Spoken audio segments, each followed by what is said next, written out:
అసలు దుబాయ్ ఇంత లగ్జరీ సిటీగా one of the top cities in the world, good infrastructure, quality roads ఇలా మారడానికి ఏ పాయింట్స్ అసలు దారి తీసాయి? దాంతోపాటు ఇండియాతో కంపేర్ చేసుకుంటే మనం ఇండియాకి 1947లో ఇండిపెండెన్స్ వచ్చింది, బట్ యూఏఈకి 1970లో ఇండిపెండెన్స్ వచ్చింది. అదర్ కంట్రీస్తో పోలిస్తే యూఏఈలో రిసోర్సెస్ చాలా తక్కువ. ఇక్కడ ఉన్నది ఓన్లీ మనకి ఎడారి మరి సముద్రం. సో ఈ రెండు యూజ్ చేసుకుని యూఏఈ ఎకానమీ ఇంత డెవలప్ అవ్వడానికి, ఇంత రిచ్ అండ్ లగ్జరీ సిటీ అవ్వడానికి ఏమేం హిస్టరీ ఉంది యూఏఈ గురించి అనే విషయాన్ని మనం ఈరోజు వీడియోలో తెలుసుకుందాం.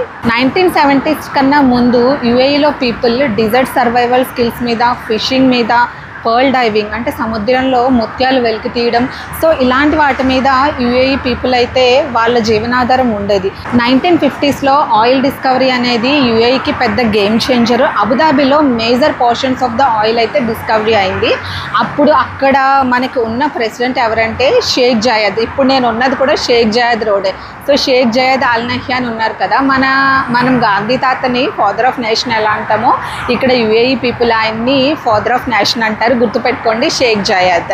షేక్ జయాద్ ఏం చేస్తారంటే 1971లో December 1న బ్రిటిష్ అయితే అగ్రిమెంట్స్ ఎండ్ చేసేసుకుంది.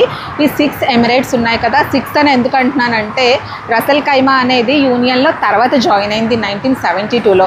సో December 2న ఈ 6 ఎమిరేట్స్ కలిసి యూనియన్గా ఫామ్ అయ్యాయి. అందుకే మనం December 2న నేషనల్ డేగా సెలబ్రేట్ చేసుకుంటాం యూఏఈలో.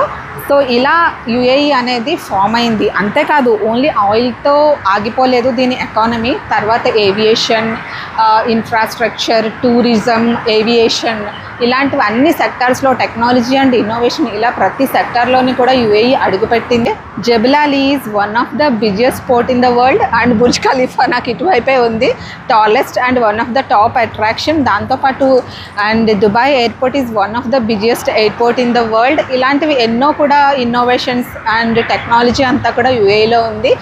చూసారు కదా, ఇంకా దుబాయ్ గురించి, యూఏఈ గురించి ఇలాంటి విషయాలు తెలుసుకోవాలంటే వెంటనే నా ఇన్స్టాగ్రామ్కి ఫాలో చేసి, కామెంట్ చేసి, లైక్ చేసి, షేర్ చేయండి.